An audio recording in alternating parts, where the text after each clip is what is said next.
Now, Palestinians in the Gaza Strip have entered their 13th year under a suffocating siege imposed by Israel. The blockade that dictates day-to-day reality for people in Gaza, where Israel controls the borders, airspace and waters, while Qatar continues to fund welfare payments to the Palestinians who are impoverished. Without adequate electricity, water and health services, WION gets you an exclusive report on living under siege in Gaza. Take a look.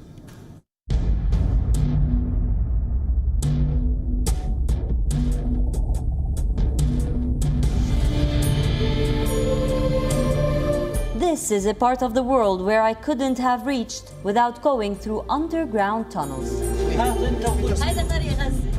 Gaza is a city older than Christianity, Islam and Judaism. A caravan point of strategic importance from the earliest times, it was constantly involved in the wars between Egypt and Syria and the Mesopotamian powers.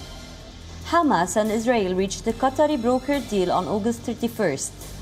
This came after tension grew in the Gaza Strip, with incendiary balloons lighting fires in Israel in an effort to force it to ease the siege in place on Gaza since 2006.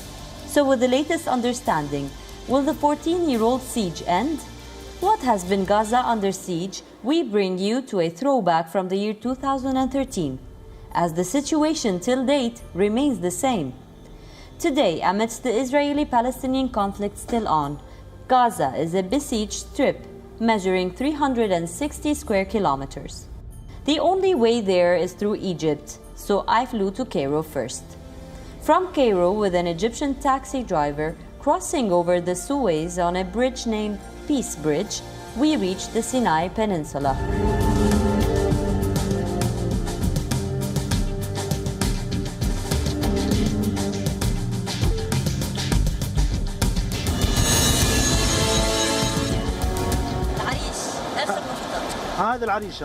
This is Al Arish, the last stop before the borders.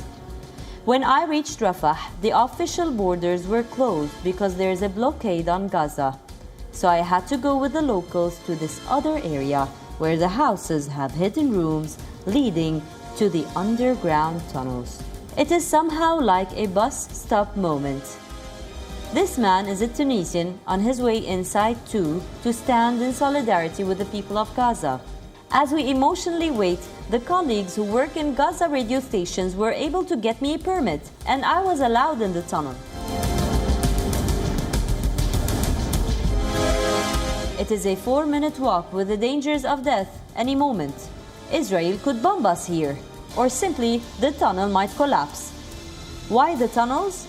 Because ever since Hamas Islamic Resistance was elected and given control over Gaza, Hamas's victory prompted sanctions by Israel, the United States and the European Union, each of which had placed the organization on its official list of terrorist groups.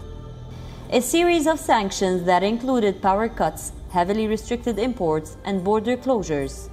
These tunnels to Egypt remain the source of food, fuel, medicine, electronics, weapons and obviously people.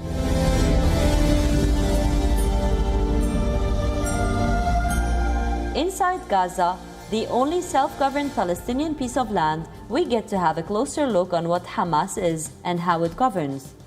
I interviewed fighters, secular and Islamic, activists, feminists, musicians, opinionated college students, and politicians.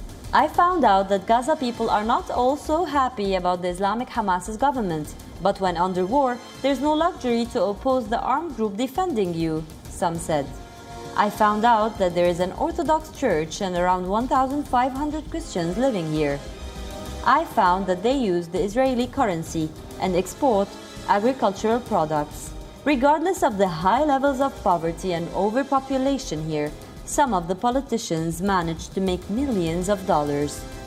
I discovered the Qatari flags on the boats of the fishermen, the Turkish statue at the besieged port, the Iranian flag at the checkpoint between Gaza and the Israeli troops.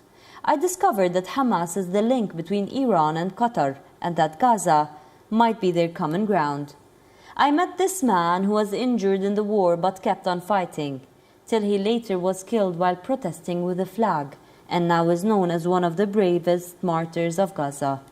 We discovered ancient history in the streets, where every conqueror, crusader, Canaanite, Persian, Arab, Egyptian, Greek, Roman, or Ottoman Empire resided for a period of time. But most importantly, I learned from the man who lived here in this building, Napoleon Bonaparte, that Gaza is the outpost of Africa and the window to Asia. It was back then when he occupied it, and it will always be. Ghadi Francis reporting from Gaza for WION. World is One.